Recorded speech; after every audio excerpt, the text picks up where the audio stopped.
ಪುತ್ತೂರು ಮಹಾಲಿಂಗೇಶ್ವರ ದೇವಸ್ಥಾನದ ಅಭಿವೃದ್ಧಿಯ ಹೆಸರಿನಲ್ಲಿ ಅಕ್ರಮವಾಗಿ ಮನೆಗಳ ತೆರವು ಕಾರ್ಯಾಚರಣೆ ವಿಚಾರಕ್ಕೆ ಸಂಬಂಧಿಸಿದಂತೆ ಪುತ್ತೂರು ಮಹಾಲಿಂಗೇಶ್ವರ ವ್ಯವಸ್ಥಾಪನಾ ಸಮಿತಿ ಅಧ್ಯಕ್ಷ ಈಶ್ವರ ಭಟ್ಟ ಪಂಜಿಗುಡ್ಡೆ, ಟ್ರಸ್ಟಿ ವಿನಯ ಸುವರ್ಣ ಮತ್ತು ಇತರರ ಮೇಲೆ ಕೇಸನ್ನ ದಾಖಲಿಸಲಾಗಿದೆ. ಪ್ರಕರಣ ದಾಖಲಾದ ಬಳಿಕ ಮಾಜಿ ಸಂಸದ ನಳಿನ್ ಕುಮಾರ್ ಪ್ರತಿಕ್ರಿಯೆಯನ್ನ ನೀಡಿದ್ದಾರೆ. ಪುತ್ತೂರು ಮಹಾಲಿಂಗೇಶ್ವರ ದೇವಸ್ಥಾನದ ಬಳಿ ಅಕ್ರಮವಾಗಿ ಮನೆಗಳ ತೆರವನ್ನ ಮಾಡಿದ್ದಾರೆ. ಈ ಬಗ್ಗೆ ಈಗಾಗಲೇ ರಾಜೇಶ್ ಬನ್ನೂರು ಅವರು ದೂರನ್ನ ನೀಡಿದ್ದು, ಪೊಲೀಸರಿಗೆ ನಾನು ವರದಿ ಮಾಡಿದ್ದೇನೆ. ರಾಜೇಶ್ ಬನ್ನೂರು ಅವರ ಮನೆ ಧ್ವಂಸ ಮಾಡುವಾಗ ಯಾವುದೇ ಅಧಿಕಾರಿಗಳು ಇರಲಿಲ್ಲ. ಮನೆಯನ್ನ ತೆರವುಗೊಳಿಸುವ ವೇಳೆ ದೇವಸ್ಥಾನದ ಆಡಳಿತ ಮಂಡಳಿ ಆಗ್ಲಿ, ಕಂದಾಯ ಇಲಾಖೆ ಆಗ್ಲಿ, ಪೊಲೀಸ್ ಇಲಾಖೆ ಯಾವುದೇ ಇರಲಿಲ್ಲ.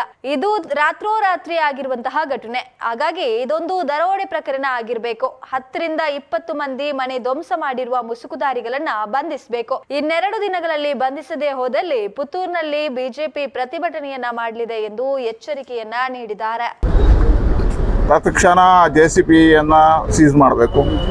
ಯಾರು 30-20 ಜನ ಗೂಂಡಾಗಳು ಬಂದು ಅವರನ್ನು ಕಟ್ಟಿ ಹಾಕಿದ್ರೆ ಅವರನ್ನು ಬಂಧಿಸಬೇಕು. ದರೋಡೆ ಪ್ರಕರಣ ದರೋಡೆ ಹೆಸರಿನಲ್ಲಿ ಕೇಸ್ ಮಾಡಿ ಅವ್ರನ್ನ ಜೈಲಿಗೆ ಹಾಕಬೇಕು ಅನ್ನುವಂಥದ್ದನ್ನು ಹೇಳಿದ್ದೇವೆ. 2 ದಿನಗಳ ಒಳಗೆ ಮಾಡಿದರೆ ಭಾರತೀಯ ಜನತಾ ಪಾರ್ಟಿ ಇದಕ್ಕೆ ಪ್ರತಿಭಟನೆಯನ್ನು ಮಾಡುತ್ತೆ.